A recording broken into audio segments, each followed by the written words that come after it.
You, John Fitzgerald Kennedy, do solemnly swear. I, John Fitzgerald Kennedy, do solemnly swear. That you will faithfully execute the office of President of the United States. That I will faithfully execute the office of President of the United States. And will, to the best of your ability.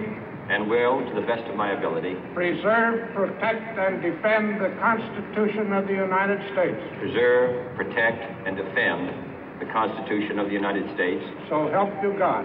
So help me God.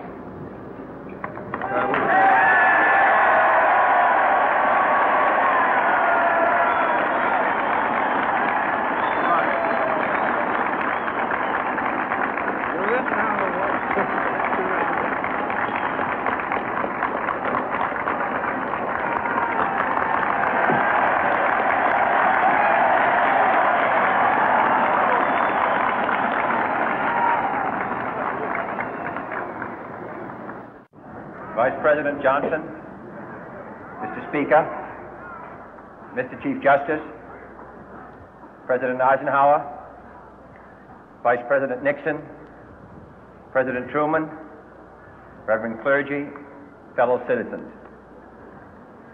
We observe today not a victory of party, but a celebration of freedom, symbolizing an end as well as a beginning, signifying renewal as well as change. For I have sworn before you and Almighty God the same solemn oath our forebears prescribed nearly a century and 3/4 ago. The world is very different now, for man holds in his mortal hands the power to abolish all forms of human poverty and all forms of human life.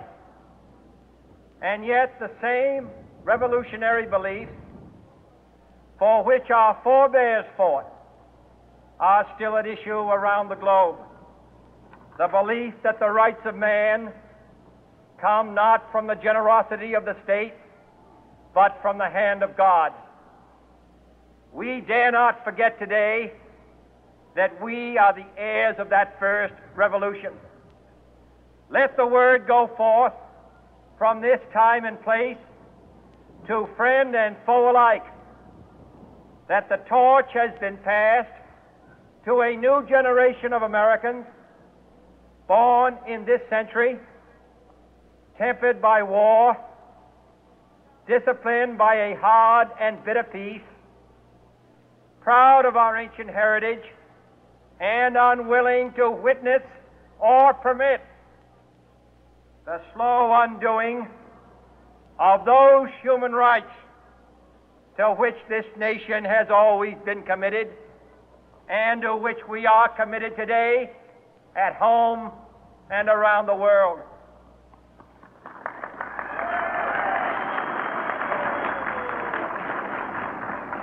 Let every nation know, whether it wishes us well or ill, that we shall pay any price, bear any burden, meet any hardship, support any friend, oppose any foe to assure the survival and the success of liberty.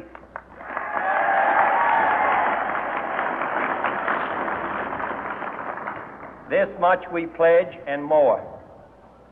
To those old allies whose cultural and spiritual origins we share, we pledge the loyalty of faithful friends. United, there is little we cannot do in a host of cooperative ventures. Divided, there is little we can do, for we dare not meet a powerful challenge at odds and split asunder. To those new states whom we welcome to the ranks of the free, we pledge our word that one form of colonial control shall not have passed away merely to be replaced by a far more iron tyranny. We shall not always expect to find them supporting our view, but we shall always hope to find them strongly supporting their own freedom, and to remember that in the past, those who foolishly sought power by riding the back of the tiger ended up inside.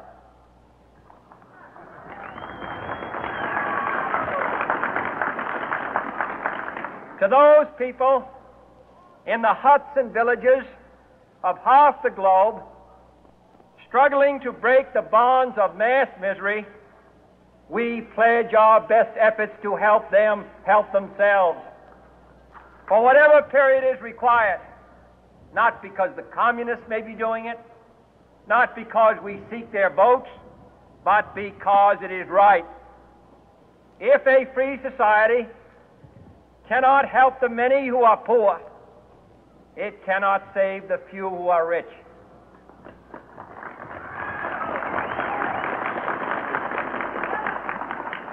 To our sister republics south of our border, we offer a special pledge to convert our good words into good deeds, in a new alliance for progress, to assist free men and free governments in casting off the chains of poverty.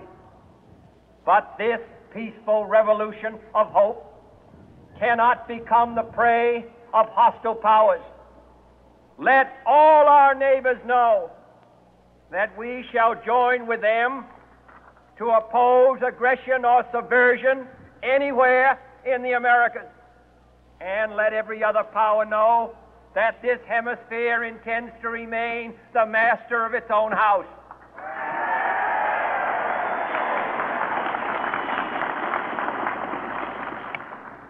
To that world assembly of sovereign states, the United Nations, our last best hope, in an age where the instruments of war have far outpaced the instruments of peace, we renew our pledge of support to prevent it from becoming merely a forum for invective, to strengthen its shield of the new and the weak, and to enlarge the area in which its writ may run.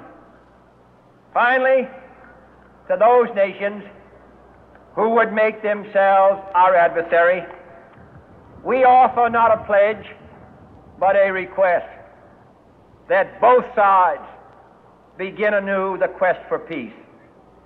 Before the dark powers of destruction, unleashed by science, engulf all humanity in planned or accidental self-destruction, we dare not tempt them with weakness, for only when our arms are sufficient beyond doubt can we be certain beyond doubt that they will never be employed.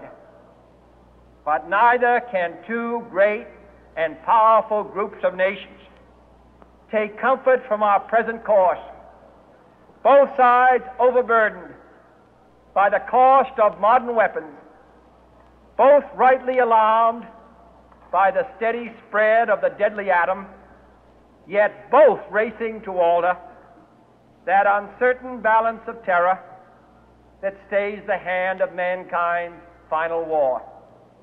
So let us begin anew, remembering on both sides that civility is not a sign of weakness, and sincerity is always subject to proof.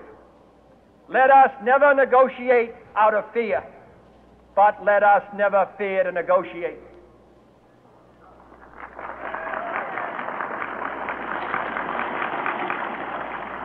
Let both sides explore what problems unite us, instead of belaboring those problems which divide us.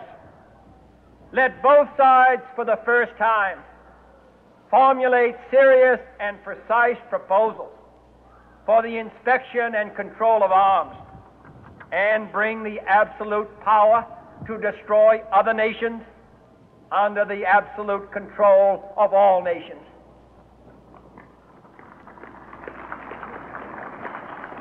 Let both sides seek to invoke the wonders of science instead of its terrors. Together, let us explore the stars, conquer the deserts, eradicate disease, tap the ocean depths, and encourage the arts and commerce. Let both sides unite to heed in all corners of the earth the command of Isaiah to undo the heavy burden and let the oppressed go free. And if a beachhead of cooperation may push back the jungle of suspicion, let both sides join in creating a new endeavor, not a new balance of power, but a new world of law, where the strong are just and the weak secure and the peace preserved.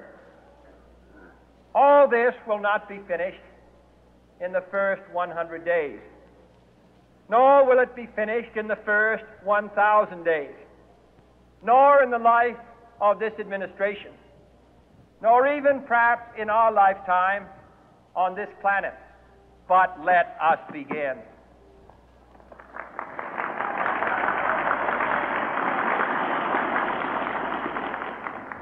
In your hands, my fellow citizens, more than mine, will rest the final success or failure of our course.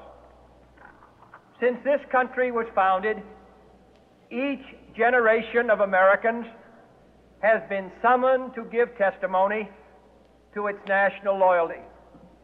The graves of young Americans who answered the call to service surround the globe.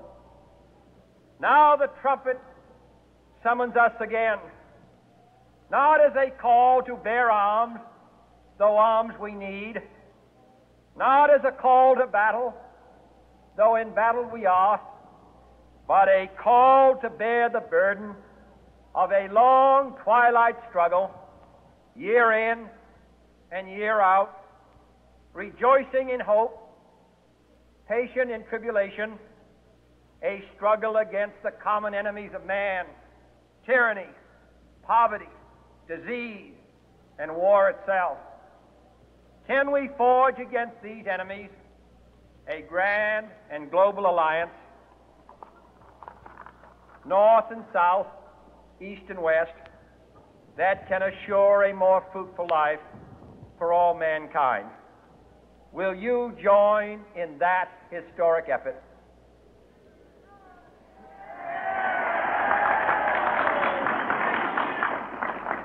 In the long history of the world, only a few generations have been granted the role of defending freedom in its hour of maximum danger. I do not shrink from this responsibility. I welcome it.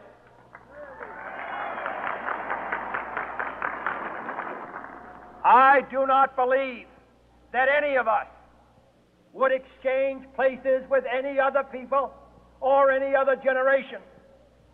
The energy, the faith, the devotion which we bring to this endeavor will light our country and all who serve it. And the glow from that fire can truly light the world. And so, my fellow Americans, ask not what your country can do for you, ask what you can do for your country.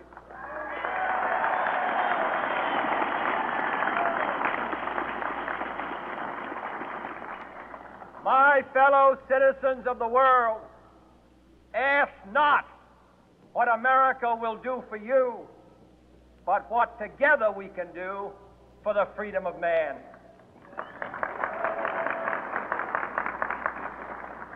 Finally, whether you are citizens of America or citizens of the world, ask of us here the same high standards of strength and sacrifice which we ask of you.